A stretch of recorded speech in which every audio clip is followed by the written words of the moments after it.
Government drama llama ding dong, talking about some ads I keep seeing.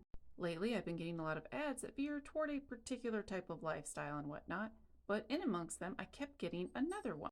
It is related to this dude, and I'd like to remind everyone that he was convicted of fraud and related crimes, November 2023. I keep getting ads and seeing this thing about some orb, dealy bob, whatever, and it's related to WorldCoin.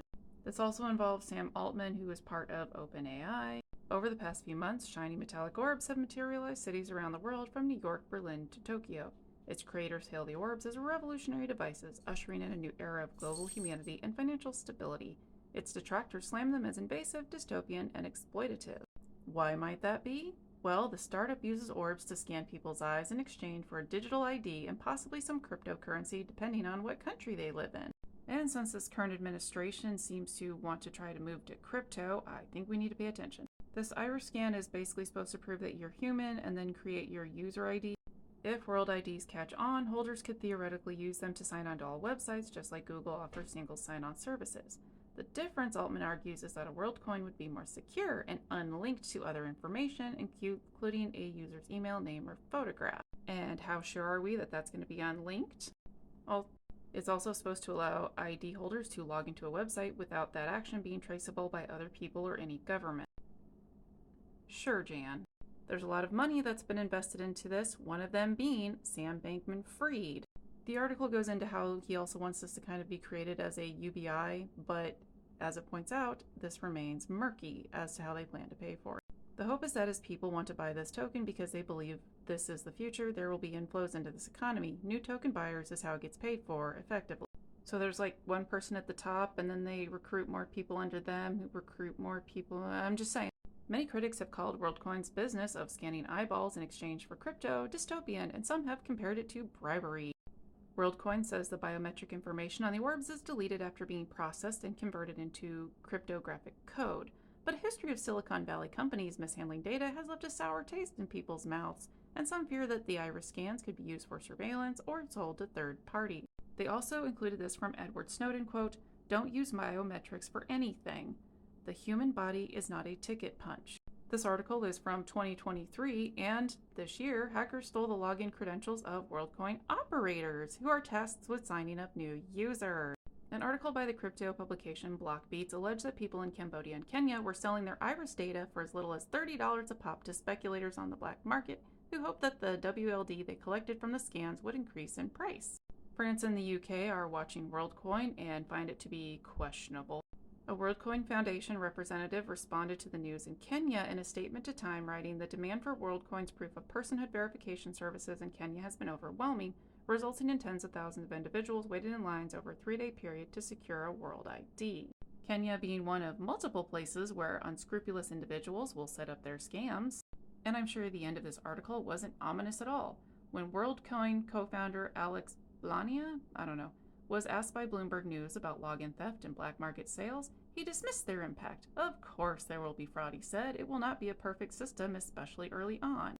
Then in this article from July of 2024, the eyeball scanning human identification project WorldCoin faces allegations of price manipulation and scam a day after the project delayed unlocking 80% of its native token. You can pause to read the thing about their locking and unlocking schedule if you're interested in that. But further into the article, Zach XBT calls WorldCoin the biggest scam. To be fair, I don't know anything about this particular person. It just happens to be in the article. The tweet he had put out was, "Shame on all of the VCs and team members who are complicit in the biggest scam token of the bull run and did nothing to prevent it." And if we jump to May of this year in Indonesia, WorldCoin and World ID are officially blocked there because they violated laws and rules. Indonesia, another place where unscrupulous individuals will try to set up scam companies. In Jakarta, they froze the electric system organizer for WorldCoin and World ID. The decision was taken in a quick response to community reports indicating suspicious activity related to the operation of the two platforms in Indonesia.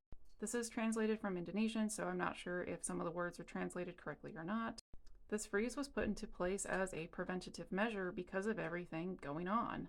According to the initial search conducted by the Ministry of Communication and Information, there was a strong indication of non-compliance with applicable regulations.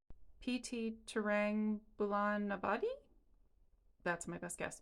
who allegedly operates the WorldCoin service, has not been officially registered as an electronic system organizer and does not have a legitimate electronic system operator register. Such regulations clearly require every digital service provider to be legally registered and fully responsible for the operation of the services they provide to the public. The main purpose of this regulation is to create a secure, reliable, and legal certainty space for users. Back to April 2025 and this article from Traders Union. In their assessment of the company, they do point out that critics argue the use of biometric data is invasive, and there have been issues with data security and transparency. Additionally, some early users have reported technical problems and difficulties accessing their accounts. Overall, their advice is they don't recommend it. You can pause and read if you want, but basically, it's no bueno. I'll end with this article. Even as far back as April of 2022, this company has been on shaky ground. The article talks about how they went to places like Indonesia. The article talks about how this company went to places like Indonesia and offered, quote-unquote, a social assistance giveaway in exchange for an iris scan. WorldCoin, of course, gives their little take on why they rationalize this. MIT Technology Review has interviewed over 35 individuals in 6 countries, Indonesia, Kenya, Sudan, Ghana, Chile, and Norway, who either worked for or on behalf of WorldCoin, had been scanned, or were unsuccessfully recruited to participate. Kind of interesting which countries they picked.